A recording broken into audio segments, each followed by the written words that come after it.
एक लक्षात घ्या, स्पेसिफिक नाव षडयंत्रात कधीच देता येत नाही आणि ते त्याला व्यक्तीलाही माहित नसतं.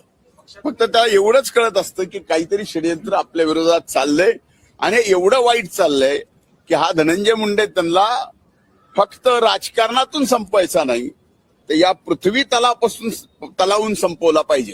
अशा पद्धतीनं आपल्याला आठवत असेल, आपल्यापैकी अनेक जण असेल की ज्या वेळेस मी राज्याचा विरोधी पक्ष नेता होतो, शेतकऱ्यासाठी, शेतमजुरासाठी, शेतकऱ्यांच्या शेतीमालासाठी या सभागृहामध्ये 8-8 दिवस सभागृह चालू दिलं नाही.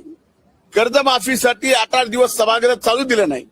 नरड्यातून रक्त पडेपर्यंत हाच धनंजय मुंडे विरोधी पक्ष नेता असताना वरच्या सभागृहामध्ये शेतकऱ्यांसाठी लढला, रक्त ओकलं, न्याय मिळवून देण्याचा प्रयत्न केला. असे अनेक प्रसंग आहेत जे सांगता येतील.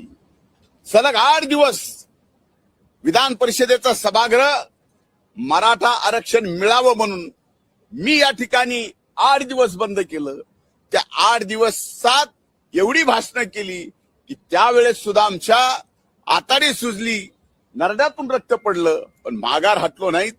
अशा पद्धतीची लढाई धनगर समाजाच्या आरक्षणाची सुद्धा या ठिकाणी मी केलेली आहे. आरोप करायचे, जे आरोप केले त्याचे खोटे पुरावे द्यायचे. आता हे जर कोर्टात लक्षात येत असेल तर समजून घ्या की माझ्या बाबतीमध्ये किती मोठं षडयंत्र होतं. आजही या ठिकाणी षडयंत्र चालूच आहे. षडयंत्र बंद झालेला अशातला भाग नाही, पण हा काळ असतो, हा काळ षडयंत्राचा आहे. त्यामुळे या षडयंत्राच्या काळात आम्ही अतिशय संयमाने न्याय व्यवस्था जी न्याय देईल ते मान्य करायचा आणि न्याय व्यवस्थेने या ठिकाणी आम्हाला न्याय दिलाय त्याचा नक्कीच समाधान आहे आणि न्याय व्यवस्थेचे आभार मानतो. शेतकऱ्यांचं उत्पादन वाढावं यासाठी वेगवेगळे फर्टिलायझर्स घेणं, शेतकऱ्यांचं श्रम कमी व्हावं यासाठी वेगवेगळे अवजारे घेणं, याच्या संबंधित कृषी विभागाने खरेदी केली.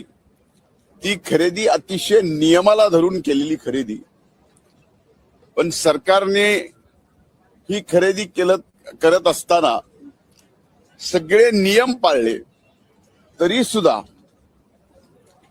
मागच्या वर्षी आपण पाहिलं असेल, म्हणजे आपणच जास्त पाहिलंय त्यामुळं आपल्याला काही वेगळं सांगायची गरज नाही की त्या विषयावरती एवढं रान पेटवलं, हायकोर्टामध्ये गेले.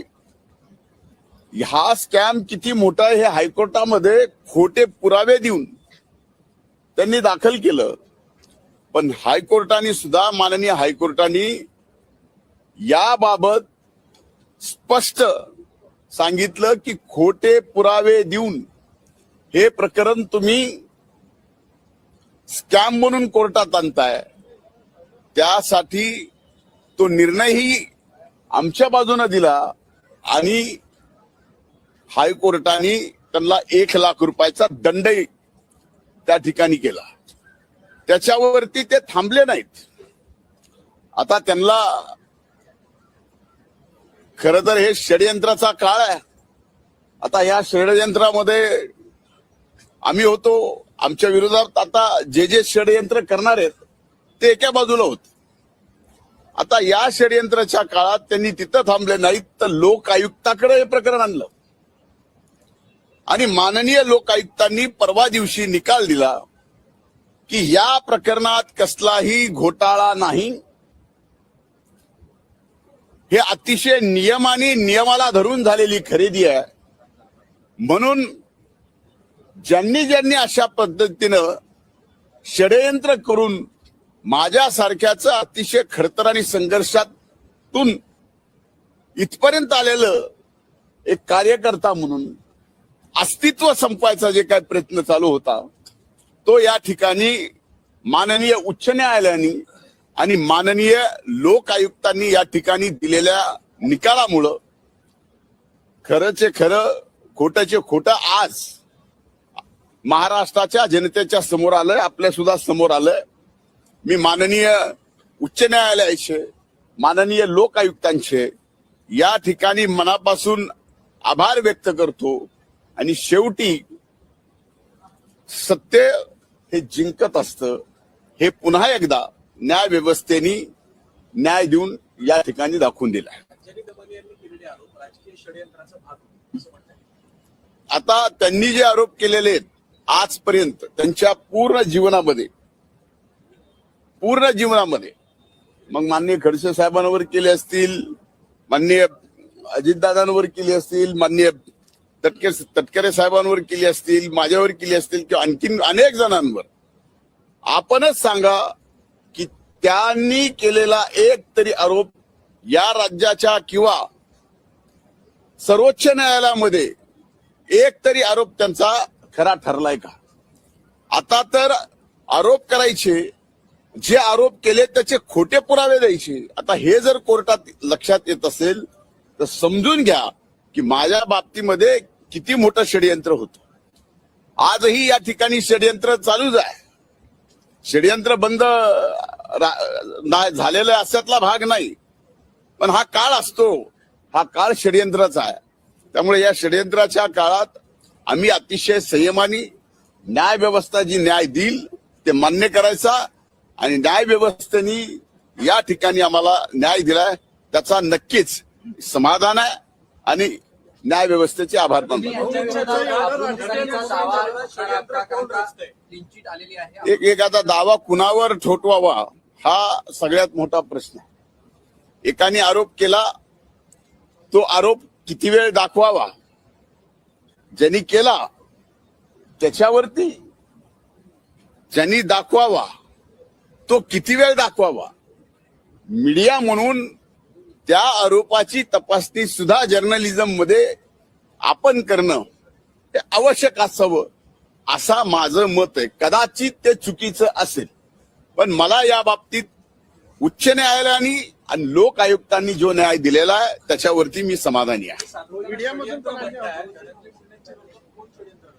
आता एक लक्षात घ्या, स्पेसिफिक नाव षडयंत्रात कधीच देता येत नाही आणि ते त्याला व्यक्तीलाही माहित नसतं. फक्त त्याला एवढंच कळत असतं की काहीतरी षडयंत्र आपल्या विरोधात चाललंय आणि एवढं वाईट चाललंय की हा धनंजय मुंडे त्यांना फक्त राजकारणातून संपवायचा नाही तर या पृथ्वी तलावून संपवला पाहिजे. अशा पद्धतीनं आपल्याला आठवत असेल, आपल्यापैकी अनेक जण असेल की ज्या वेळेस मी राज्याचा विरोधी पक्ष नेता होतो, शेतकऱ्यासाठी, शेतमजुरासाठी, शेतकऱ्यांच्या शेतीमालासाठी या सभागृहामध्ये 8-8 दिवस सभागृह चालू दिलं नाही. कर्जमाफीसाठी 8-8 दिवस सभागृह चालू दिलं नाही. नरड्यातून रक्त पडेपर्यंत हाच धनंजय मुंडे विरोधी पक्ष नेता असताना वरच्या सभागृहामध्ये शेतकऱ्यांसाठी लढला, रक्त ओकलं, न्याय मिळवून देण्याचा प्रयत्न केला. असे अनेक प्रसंग आहेत जे सांगता येतील. सलग 8 दिवस विधान परिषदेचा सभागृह मराठा आरक्षण मिळावं म्हणून मी या ठिकाणी 8 दिवस बंद केलं. त्या 8 दिवसात एवढी भाषणं केली की त्यावेळेस सुद्धा आमच्या आताडी सुजली, नरड्यातून रक्त पडलं, पण माघार हटलो नाहीत. अशा पद्धतीची लढाई धनगर समाजाच्या आरक्षणाची सुद्धा या ठिकाणी मी केलेली आहे. त्यामुळं एक कार्यकर्ता ज्यावेळेस सामान्य माणसाचे प्रश्न घेऊन त्याला जी जबाबदारी मिळते त्या जबाबदारीतून सोडवण्याचा प्रयत्न करतो.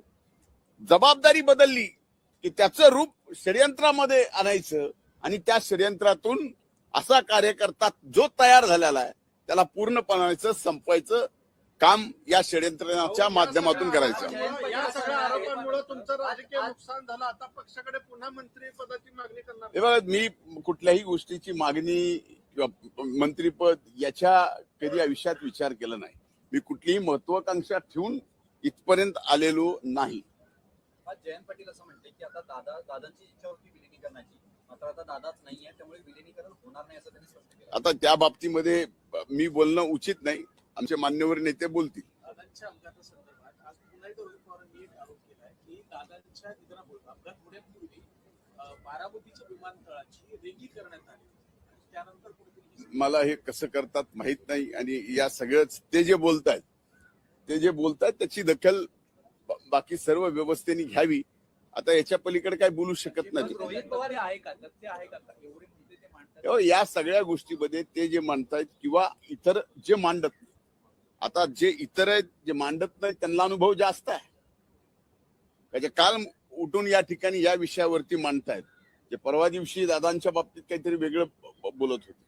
हा सगळा संभ्रम आहे. त्यामुळे मी यावर बोलणं उचित नाही असं मी समजतो. तो हिंदी में जानना चाहेंगे आपको पद्धतीनं क्लीन चिट दी गई रोज वेगवेगळ्या पद्धतीचे दावे आणि काही गोष्टी समोर आणतायत, आरोप करतायत. तुमचं किती या गोष्टींवरती विश्वास आहे किंवा या गोष्टींना काही तुमचा विश्वास आहे का रोहित पवार म्हणतायत त्याच्यावर? मला या बाबतीत काही बोलायचं नाही. विश्वास अविश्वास हे बाकी जशा गोष्टी समोर आल्या ना तशा याबाबतच्या सुद्धा समोर येणार आहे. खरं कोण मांडत होतं, खरं कोण भांडत होतं आणि नेमकं त्याला खरं का खोटं काय पाहिजे होतं. Sir clean Thank you. Chit दी गई है